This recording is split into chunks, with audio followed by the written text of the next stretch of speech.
Good morning বন্ধুরা, কেমন আছো তোমরা সবাই? আশা করছি সবাই খুব ভালো আছো, আর আমিও বেশ ভালো আছি। তো ভালো নাই খুব একটা, কারণ কি বলো তো, সকালবেলায় ঘুম থেকে উঠেই দেখি প্রচুর পরিমাণে বৃষ্টি আরম্ভ হয়ে গিয়েছে। আর সকালবেলায় বৃষ্টি আরম্ভ হলে না আমার প্রচণ্ড অসুবিধা হয় সংসারের কাজগুলো করতে। আমার বেশিরভাগ কাজই তো বাড়ির বাইরে, মানে উঠোনে। তো বৃষ্টি পড়লে সারাদিন আসলে ভিজে ভিজে কাজগুলো কমপ্লিট করতে হয়। তো বৃষ্টিটা যদি একটু বিকেলের দিকে পড়ে তাহলে কিন্তু এতটা অসুবিধা হয় না, কারণ বিকেলের দিকে তো অতটা মানে কাজ থাকে না। কাজ তো ধরো সংসারে সব সময়ই থাকে, কিন্তু বাইরের কাজ থাকে না।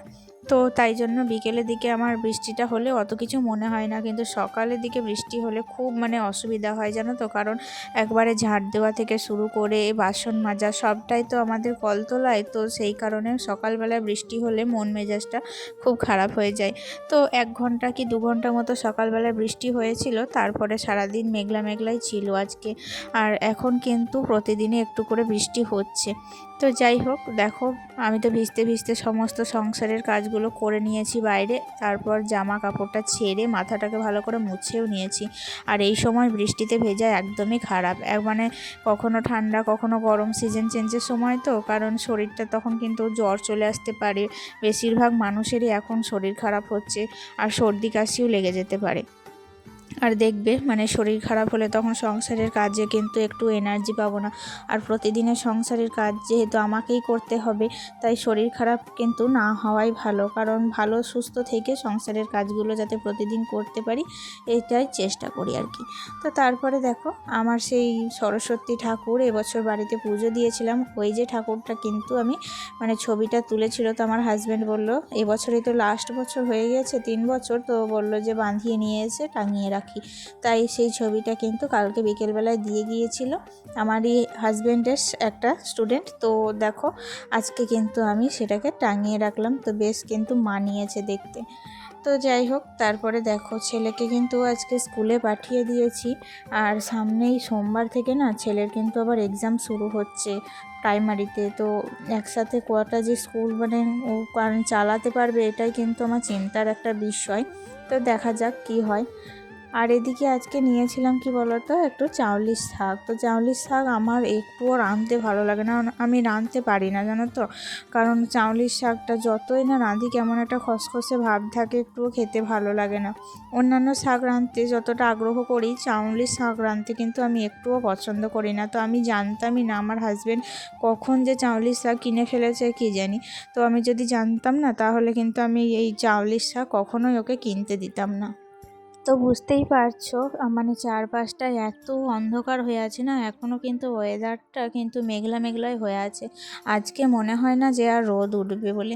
তো যাই হোক, আমি তো প্রথমে ভাবছিলাম যে একটু খিচুড়ি বানাবো, কারণ বৃষ্টির মেঘলা মেঘলা দিনে খিচুড়ি খেতে কিন্তু ভীষণ ভালো লাগে। কিন্তু কি বলো তো, আমার বাড়িতে না তেমন একটা খিচুড়ি খেতে পছন্দ করে না। আমার হাজব্যান্ড পছন্দ করে না, আমার ননদও পছন্দ করে না। একমাত্র আমি, আমার শ্বশুরমশাই আর আমার ছেলে খিচুড়ি খেতে ভীষণ পছন্দ করি। তো আমাদের 3 জনের জন্য তো আর খিচুড়ি বানানো হয় না। বাড়ির সবাই মিলে যদি ভালোবাসে তাহলে একটা ভালো লাগে বানাতে, নাই তো আমাদের জন্য খিচুড়ি বানাবো, আবার ওদের জন্য ভাত, তার উপরে আলাদা তরকারি। আমার না অতটাও কিন্তু বানাতে ইচ্ছা করছিল না। যাই হোক, তার জন্য কিন্তু ভাতই বানিয়ে নিলাম, আর কিন্তু আমি খিচুড়ির ঝামেলায় গেলামই না। আর এখন দেখো আমার রান্নাবান্নাটা কিন্তু কমপ্লিট হয়ে গেছে। হ্যাঁ, তো আরও এক্সট্রা অনেক কিছুই রান্নাবান্না করেছি, কিন্তু লাস্টে শাকটা করলাম। তো আমাকে একটা দিদিভাই কমেন্টে বলেছিল যে দিদিভাই লাস্টে কিন্তু শাক রান্না করতে হয় না, কিন্তু কি করব বলো, মানে শাক কাটা বাছা করতে করতে না ঠিক ওই লাস্টের মুহূর্তটাই চলে আসে। আর ঠিক মানে সব রান্না হয়ে যাওয়ার পরেই কিন্তু শাকটা রান্না হয়ে যায় জানো তো। কিন্তু আমি চেষ্টা করব নেক্সট দিন থেকে আমি কিন্তু শাকটা প্রথমের দিকে রান্না করারই চেষ্টা করব। তো যাই হোক, দেখো আমার কিন্তু মানে জলের আবার খুব সমস্যা, অতটাও জল খরচ করা হবে না, কারণ কি বলো তো মেঘলা মেঘলা হয়ে আছে, তো কারেন্ট যদি একবার চলে যায় তাহলে কিন্তু আর কারেন্ট আসতে চায় না। খুবই সমস্যা আমাদের এখানে কারেন্টের। তো সেই কারণে একটু জল সঞ্চয় করতে হবে একটু, মানে বুঝতেই পারছো। মোটর একবার চালিয়েছিলাম সকালবেলায়, কারণ মেঘ দেখেই কিন্তু জলটা তুলে নিয়েছিলাম, আর তারপরে আর দুপুরবেলায় চালাবো না। তো আবার যদি ধরো আমার হাজব্যান্ড মানে ও চান করতে যখন ঢুকবে তখনই একবারে চালিয়ে নেব। আর রান্নাবান্না তো কমপ্লিট হয়ে গেছে। আমি এখন একটু ঘর বারান্দাগুলো মুছে নিচ্ছি, কারণ এই যে বেসিনটা পরিষ্কার করলাম তো অনেকখানি জল পড়ে গিয়েছিল মেঝেতে, তাই ভাবলাম একবারে গোটা বারান্দাটাই কিন্তু মুছে নিই, তাতে করে ফ্রেশ লাগবে, বাড়িঘরটা একটু পরিষ্কার পরিচ্ছন্ন হবে। তো দুপুরের দিকে পর বিকেলে কিন্তু আবার টিপটিপ করে বৃষ্টি শুরু হয়ে গিয়েছিল জানো তো, কিন্তু কি বলবো, আমার কিন্তু অতটাও অসুবিধা হয়নি, কারণ ওই যে বললাম সমস্ত কাজ কিন্তু আমার বাইরে সকালের দিকে, বিকেলের দিকে কোনো কাজ থাকে না। বিকেলের দিকে কাজ থাকে কিন্তু সেটা ঘরের ভিতরে, বাইরে অতটাও কাজ থাকে না। বিকেলে একবার ঝাড়ুটা দিয়ে দেয়, আমার ননদই দেয়, আমি দেই না। তো ওই কিন্তু ঝাড়ু দেয়, তারপরে সন্ধেবেলায় জল তোলে, সন্ধ্যা জলে সমস্তটাই করে। আর অনেক দিন থেকেই ভাবছিলাম যে আমার বেডরুমে যে এই ছোট্ট একটা শোকেস আলমারি আছে, এই আলমারিটাকে কিন্তু একটু নতুন করে গোছাবো, কারণ অনেক দিন থেকেই লক্ষ্য করছি আলমারিটার মধ্যে একটুও জায়গা নেই, মানে এটা ওটা রেখে হিজিবিজি হয়ে গেছে, সমস্ত জায়গাগুলো কভার হয়ে গেছে। একটু সাজিয়ে রাখলেই কিন্তু জায়গাগুলো বেরিয়ে যাবে, তো আমার কিন্তু সময় হচ্ছিল না। আর আজকে আমার দেখলাম খুব সকাল সকাল রান্নাটা কমপ্লিট হয়ে গেছে, তো এই সময়ে কিন্তু আমি দেখলাম শোকেস আলমারিটাকে একটু নতুন করে গোছাই, অনেকটা ধুলোও পড়েছিল, অনেক দিন হয়ে গেল এই আলমারিটাকে কিন্তু একটু গোছানো হয়নি। আজকে আমি এই ওপরের মানে ও থাকটা আর এই যে শোকেসটা এটাই কিন্তু গোছাবো, আর নেক্সট দিন কি করব, ভিতরে যেগুলো আছে সেগুলো গোছাবো। তো যাই হোক, দেখো প্রচুর পরিমাণে ধুলো জমেছে, বাড়ির প্রত্যেকটা জিনিসই একটু করে যদি প্রতিদিন মোছামুছি না করি না, প্রচুর পরিমাণে ধুলো পড়ে যায়।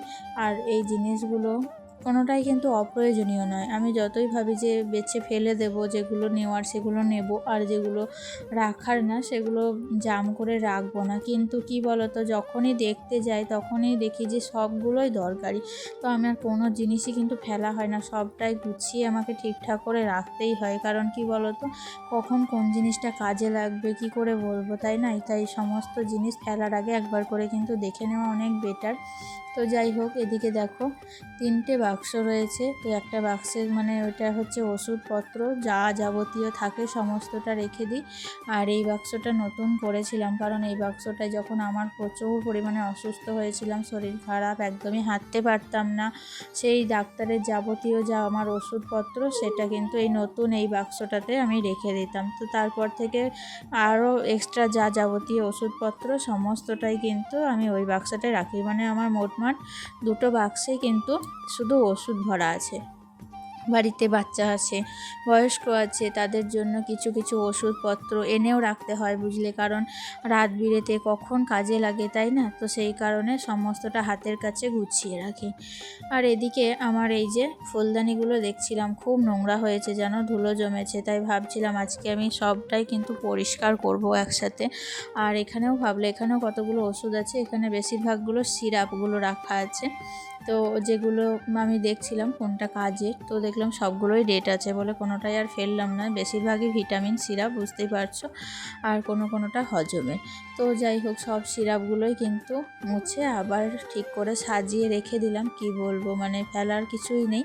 তো আবার কি বলতো, এই যে মানে ঝুড়িটা কিনেছিলাম না, এই ঝুড়িটার মধ্যে কিনে কিন্তু আমার অনেক সুবিধা হয়েছে, সমস্ত ওষুধগুলো আগে এখানে ওখানে পড়ে থাকতো, তারপরে ঝুড়িটাকে হঠাৎ একদিন মেলায় গিয়ে কিনে নিয়ে আসার পর মনে করলাম যে এখানেই ওষুধগুলো সাজিয়ে রাখি, দেখতেও ভালো লাগবে জায়গাটা, আর অল্প জায়গার মধ্যে সবগুলো কিন্তু একসাথে এঁটে যাবে। তো সেই মতো দেখো, আমি সেদিন থেকে কিন্তু যত যাবতীয় ওষুধ বা সিরাপগুলো হয় আমি এই যে কি বলবো, মানে এই ঝুড়ির মধ্যেই সমস্তটা গুছিয়ে রাখি।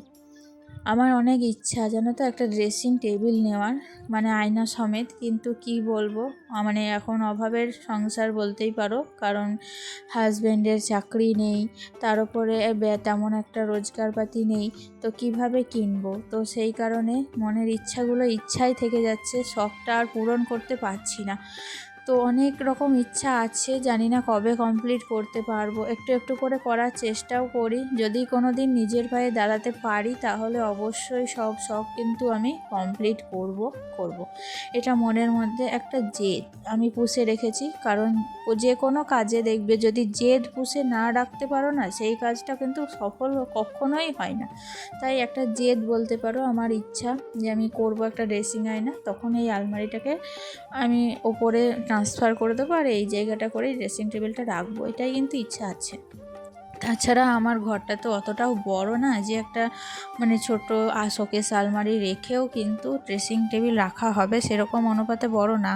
আবার হতো যদি এই পাশে যে ট্রাঙ্কিটা আছে, ট্রাঙ্কিটা যদি সরিয়ে অন্য জায়গায় রাখা হতো, কিন্তু অন্য জায়গায় রাখার মতো পজিশন নাই, কারণ বড় বড় আলমারি না, বা কোনো খাটগুলো তাও ওঠে, কিন্তু বড় বড় আলমারি বলো ট্রাঙ্কি বলো সেগুলো কিন্তু আমাদের দোতলার চিলেকোঠাটা এতটাই ছোট করে দিয়েছে যে কোনো জিনিসই উঠতে চায় না ওপরে। তাই জন্য দেখো না, যত ছোট ছোট মানে ফার্নিচার সব কিছুই ওপরে, আর বড় ফার্নিচার একটাও কিন্তু উঠতে চায় না, আর কোনো দিন মানে এটা উঠবে না। এটা কিন্তু একবারে পার্মানেন্টলি করে দিয়েছে, মানে যে মিস্ত্রিতে করেছিল সে কিন্তু একটুও ভাবেনি ভবিষ্যতের কথা।